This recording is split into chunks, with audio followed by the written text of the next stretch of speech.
Hola, buenas tardes. Pues como ven, aquí seguimos con estas conferencias. Es la segunda conferencia que damos de un ciclo que va a haber.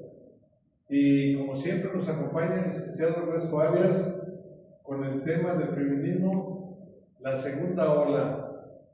Y además estamos contentos porque ahora nos visita una personalidad, Betty Jaime, bienvenida, y algunos otros compañeros. Pero bueno, iniciamos con esta conferencia. Recuerden que al final puede haber preguntas para que tengamos un lapso de tiempo y queden con sus dudas aclaradas. Licenciado Ernesto, adelante. ¿Qué tal? Muy buenas noches. Hace 8 días vimos la primera ola del feminismo.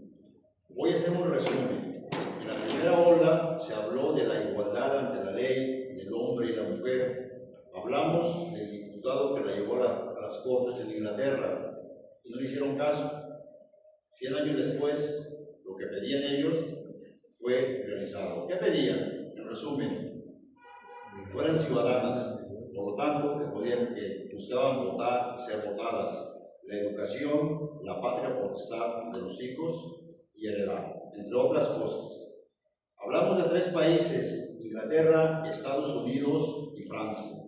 Hoy nos toca hablar de la segunda ola del feminismo. Eso es muy interesante para empezar a entender qué está pasando en el mundo y en México. En la segunda ola vamos a hablar de este francés. En la historia se le denomina lo que es socialista utópico. Hubo varios, pero fueron los maestros de Marx y de Lenin. Ese socialista utópico hablaba del amor fraterno, la inclusión de la mujer a la vida productiva, abolir la propiedad privada, la desaparición del matrimonio como institución social. Esa fue la propuesta de él, pero vamos a ver por qué Engels, que todo el mundo conoce, le parece que es correcta esa precisión de este filósofo. Atención con ese nombre que es importante, Lewis Morgan, antropólogo.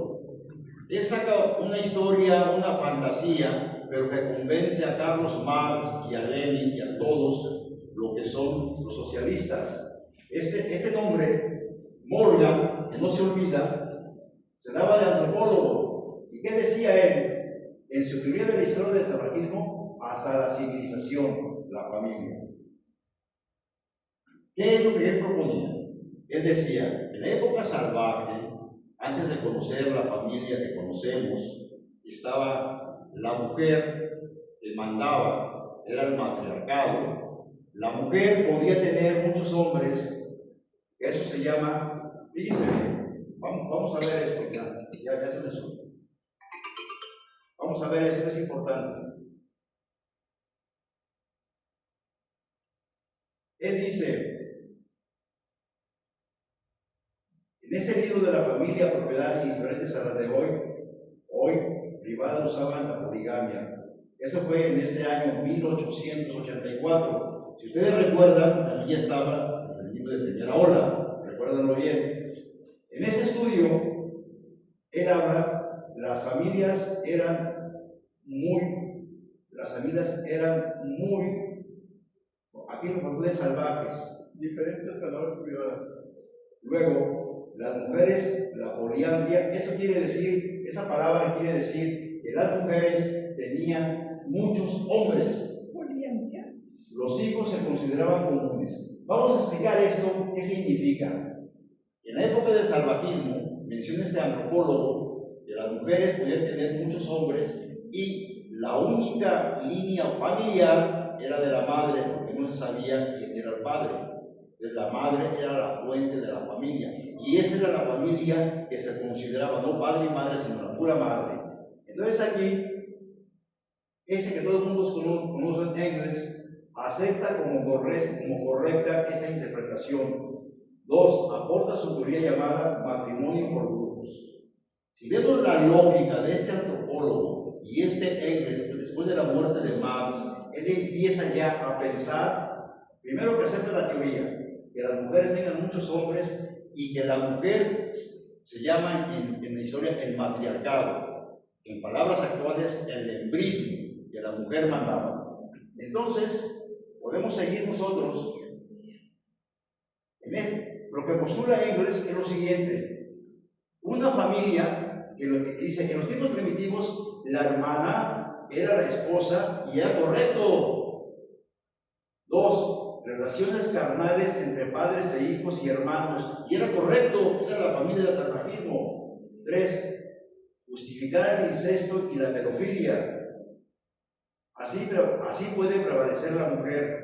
No se conocerá el verdadero padre de los hijos. Las mujeres gobernaban, régimen matriarcal y el embrismo. Esto es importante lo que propone Engels teóricamente, para la nueva familia. Pero aquí nace un problema, dice Engels como el antropólogo. ¿Por qué? Porque nace la propiedad privada.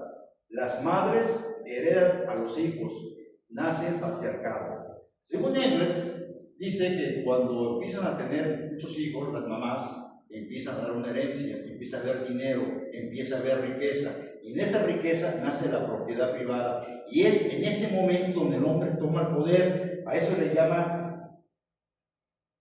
este marxista el patriarcado, que hoy se sigue usando. ¿Desde dónde viene? Desde 1800 y pico. Sigamos.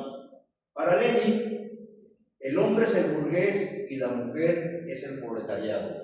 Llevan la lucha de clases el hombre contra la mujer. Así lo lleva Lenin.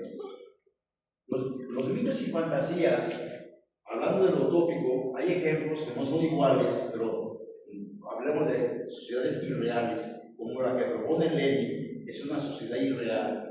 Hay otros que proponen Tomás Moro en el Renacimiento, la utopía. Todo el mundo conoce la utopía de Tomás Moro. Tomás Moro llega a ser un santo, un abogado en Inglaterra. Ustedes recuerdan la época